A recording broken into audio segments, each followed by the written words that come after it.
আপনার সন্তানের শারীরিক সক্ষমতা কতটা, অর্থাৎ শারীরিক ফিটনেস, ফিজিক্যাল ফিটনেস যাকে বলে, এইটা কিন্তু আজকের দিনে দাঁড়িয়ে একটা ভাইটাল ম্যাটার। আপনি কি প্রতিনিয়ত আপনার সন্তানের স্বাস্থ্য কেমন আছে, ফিটনেস কেমন আছে সেটা চেক আপ করেন? করেন না।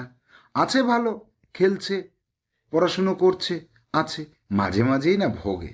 কিন্তু জওহর নবোদয় বিদ্যালয় আপনার সন্তানের ফিজিক্যাল ফিটনেসের পরীক্ষা নিয়ে থাকে এবং স্কুলে ভর্তি করার সময় ফিজিক্যাল ফিটনেস দিতে হয় আপনাকে হসপিটাল থেকে, মেডিকেল অফিসারের কাছ থেকে আপনাকে ফিটনেস সার্টিফিকেট এনে দিতে হয়। কেন এটা করছে? দেখুন, বর্তমান যুগে শিক্ষাকে শুধুমাত্র পড়াশুনো বই এর মধ্যে রাখা হয়নি, বিশ্বমানের সিলেবাস করেছে কে?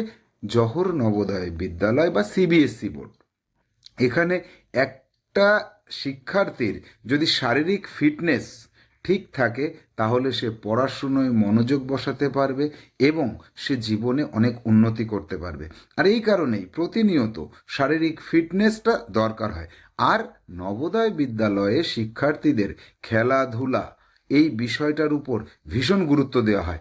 ইভেন অনেক স্টুডেন্ট আছে খেলাধুলা করে জীবনে অনেক বড় হতে পারে, তার জন্য যথেষ্ট পরিমাণ সুযোগ রয়েছে, মাঠ রয়েছে, খেলার ব্যবস্থা রয়েছে, ইন্টার স্কুল খেলা রয়েছে, আর কি রয়েছে, অন্য রাজ্যে নিয়ে গিয়েও আপনার সন্তানকে খেলার জন্য দিগন্ত বিস্তৃত করে দিতে পারে। তাহলে এইরকম একটা স্কুলকে আমরা হাতের কাছে পেয়ে কেন একবার ট্রাই করব না?